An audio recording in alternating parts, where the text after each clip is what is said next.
Hi, my name is Jeanette Rickman, and I'm here to talk to you about Jerome Bruner.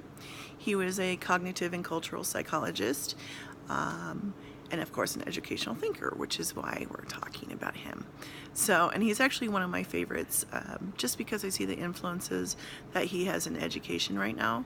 A little biographical information about him. He was born October 1st in New York City. He was actually born visually impaired, but regained his eyesight. He graduated from Harvard with a PhD and then continued to work at Harvard for the rest of his career.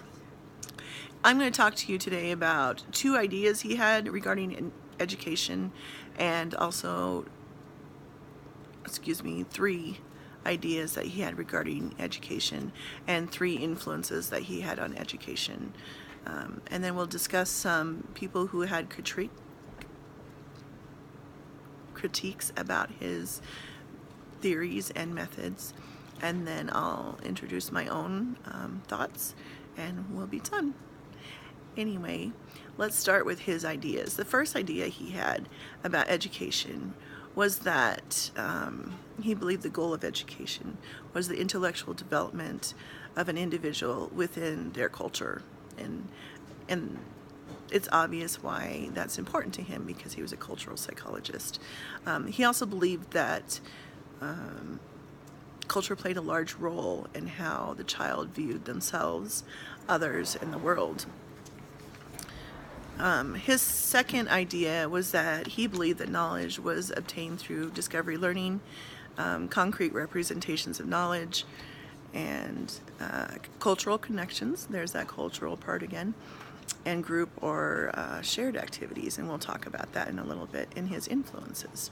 And then his third idea was that he believed that curriculum should foster the growth of problem-solving skills through inquiry and discovery methods, and that information should be presented in terms of how the child views the world, which is also part of his idea about culture.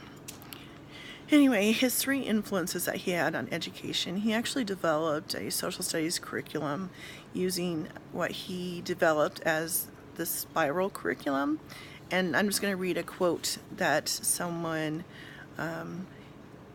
talked about regarding what this spiral curriculum, the idea that it's based on.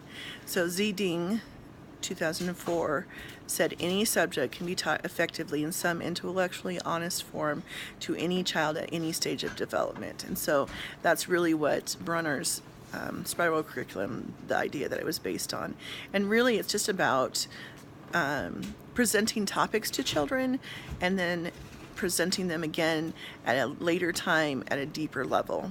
So kind of we do that with math. We start with object manipulation for kindergarten, and then in first grade we move into symbolic representation, and then in second grade we move into more double digit addition. So that's just one example. And I actually teach computers, as you know, and my typing instruction is actually based on the spiral curriculum method. So just a little fun fact. Anyway, he also brought to the forefront of education the idea of learning through discovery and inquiry-based methods. And we see a lot of that now. We see lots of science inquiry-based lessons, and project-based learning is also very popular.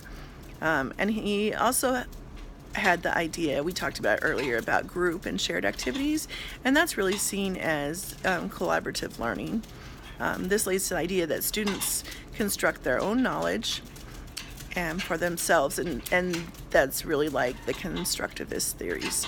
But this type of learning really embraces the role of the learner in building and understanding and making sense of their own information. The teacher is really just the facilitator. So the criticisms that he had were, according to Hurd and Jackson, they said that they feel he neglects the role of the student experience and interest, and then there's inadequate consideration of the importance of the readiness of the child. There's unrealistic assumptions about the student's motivation and background, and one of the ones that I agree with as far as critiques is that it's difficult for a teacher to consistently create inquiry and discovery-based lessons.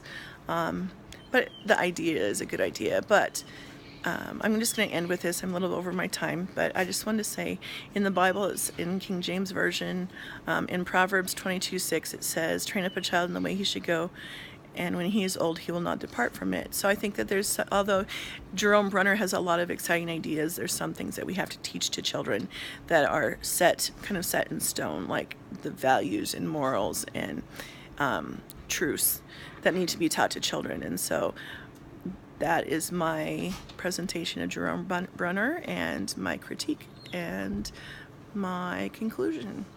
Have a great day and think positive.